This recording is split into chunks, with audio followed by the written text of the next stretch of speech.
Saya Sulfera Dati dengan NPM 720213052. Di sini saya akan sedikit meresum hasil dari presentasi kelompok 6, yaitu tentang banding pajak.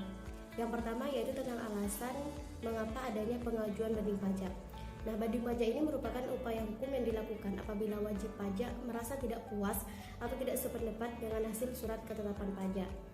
Dan proses banding pajak ini memang baru dapat dilakukan apabila wajib pajak merasa tidak puas atas hasil pemeriksaan pajak yang diikuti terbitnya dari suatu surat ketetapan pajak tentang pajak terutang jadi kurang bayar, lebih bayar atau nihil. Lalu apa yang mendasari dari hukum banding pajak ini? Nah, dasar dari hukum banding pajak ini seperti yang diketahui bahwa proses di atas merupakan bagian dari proses hukum dalam perpajakan.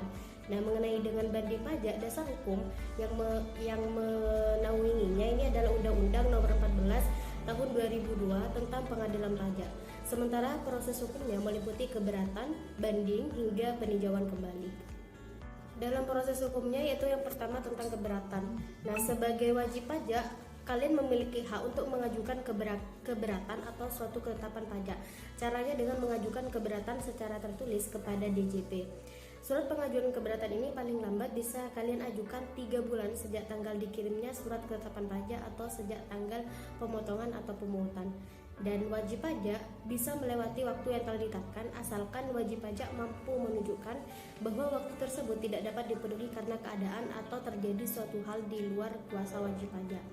Setelah surat keberatan diterima, maka wajib pajak harus menunggu keputusan atas keberatan tersebut dalam jangka waktu 12 bulan. Selanjutnya yaitu banding pajak. Seperti yang sudah disebut di awal bahwa banding pajak baru bisa dilakukan oleh wajib pajak ke Badan Pengadilan Pajak apabila wajib pajak merasa belum puas dengan hasil atau isi surat keputusan atas keberatan yang sebelumnya sudah diajukan. Nah, apa sih syarat-syarat dari pengajuan untuk surat banding pajak? Di sini ada beberapa syarat-syarat terkait dengan surat banding pajak. Yang pertama, tiap satu keputusan diajukan satu surat banding. Dan yang kedua, permohonan banding harus diajukan secara tertulis dalam bahasa Indonesia. Jangka waktu permohonan surat banding adalah 3 bulan sejak keputusan keberatan diterima, kecuali ada aturan lain dalam peraturan perundang-undangan perpajakan. Yang ketiga, surat banding juga harus dilampiri surat keputusan keberatan tersebut. Yang keempat, banding hanya bisa dilakukan jika besarnya jumlah pajak terutang yang dimaksud sudah dibayar 50%. Yang kelima, silakan lampirkan surat setoran pajak atau SSP atau pemindah bukuan atau PBK. Yang keenam, jangan lupa untuk melengkapi data-data atau bukti pendukung seperti surat ketetapan pajak atau SKP, surat permohonan keberatan, SPT, laporan keuangan, dan lainnya. Dan yang terakhir, apabila sidang banding pajak akan dilaksanakan, maka pemohon banding akan mendapat pemberitahuan paling lambat 14 hari sebelum sidang dimulai. Pihak yang mengajukan banding pajak. Proses banding pajak harus dilakukan oleh pihak terkait. Antara lain, banding pajak dapat dilakukan oleh wajib pajak itu sendiri, ahli waris, pengurus atau kuasa hukum dari wajib pajak. Apabila selama proses banding pajak pemohon meninggal dunia, maka banding pajak dapat dilakukan oleh ahli warisnya. Jika selama proses banding pajak pemohon melakukan penggabungan, pemecahan, peleburan atau pemekaran usaha, maka banding pajak bisa dilakukan oleh pihak yang menerima pertanggungjawaban karena terjadinya kasus tersebut. Nah, untuk hak yang diperoleh oleh pemohon banding pajak, yakni setelah penyerataan banding pajak telah dipenuhi, pemohon banding pajak juga memiliki hak-hak yang bisa diperjuangkan oleh pemohon banding pajak.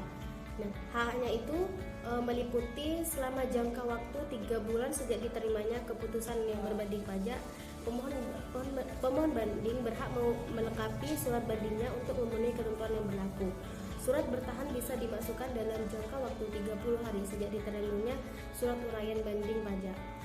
Pemohon banding berhak hadir dalam persidangan untuk memberikan keterangan lisan secara bukti yang diperlukan sepanjang memberitahukan kepada Ketua Pengadilan Pajak secara tertulis. Pemohon banding pajak berhak hadir dalam sidang pembacaan keputusan. Pemohonan banding pajak berhak didampingi atau diwakilkan oleh kuasa hukumnya yang telah terdaftar atau mendapat izin kuasa hukum dari Ketua Pengadilan Pajak. Pemohon banding pajak bisa meminta kepada majelis perihal kehadiran saksi. Proses banding pajak mampu terbilang cukup lama. Pengadilan pajak wajib menetapkan putusan paling lambat 12 bulan sejak surat banding pajak diterima. Apabila permohonan banding pajak ditolak atau dikabulkan, namun hanya sebagian, maka wajib pajak dikenai sanksi administrasi berupa denda 100% dari jumlah pajak berdasarkan putusan banding. Kemudian dikurangi dengan pembayaran pajak yang telah dibayar sebelum mengajukan keberatan. Mungkin hanya itu saja sedikit yang saya sampaikan terkait dengan banding pajak materi dari kelompok 7. Sekian, terima kasih. Wassalamualaikum warahmatullahi wabarakatuh.